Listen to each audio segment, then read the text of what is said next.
আজ রবিবার। আজ সকাল সকাল বাজারে গিয়েছিলাম, কারণ বাজারে না গেলে খাবো কি। প্রত্যেক সপ্তাহে একবারই বাজার করি, সব রকম মাছ মাংস কিনে রেখে দিই।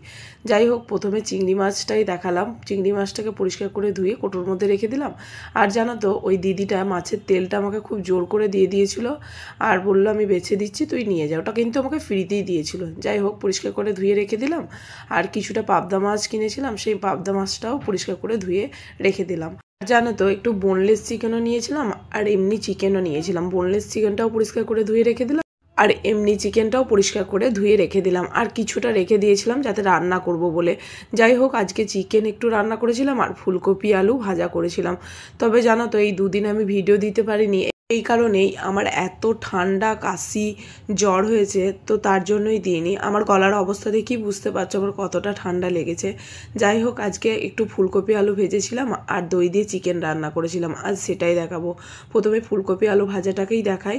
প্রথমে ফুলকপি আলুটাকে ডুমো ডুমো করে কেটে নিয়েছি, নুন হলুদ আর পরিমাণ মতো জল দিয়ে একদম ফুটিয়ে নিয়েছি। বেশি সেদ্ধ করিনি, এমনি ফুটিয়ে নামিয়ে নিয়েছিলাম। এরপর কড়াইয়ে কিছুটা পেঁয়াজ দিয়ে তাতে পরিমাণ মতো নুন, জিরে গুঁড়ো, ধনে গুঁড়ো, হলুদ গুঁড়ো আর লঙ্কার গুঁড়ো দিয়ে একটু কষিয়ে নিয়ে সেদ্ধ করা আলু ফুলকপিগুলোকে দিয়ে একটু নেড়ে চেড়ে ঢাকনা বন্ধ করে রেখে দিয়েছিলাম। বেশ ভালোভাবে ভাজা ভাজা হয়ে গেলে নামিয়ে নিয়েছিলাম।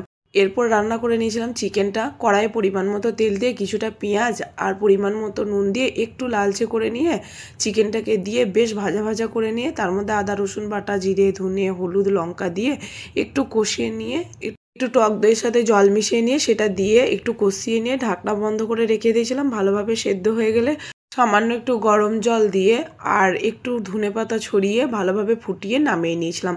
আজকে দুপুরের মেনুতে ছিল সাদা ভাত, ফুলকপি আলু ভাজা আর দই চিকেন। সত্যি কথা বলতে খেতে অপূর্ব লেগেছে। আর ভিডিওটা তোমাদের কেমন লাগলো অবশ্যই কমেন্ট বক্সে আমাকে জানিও।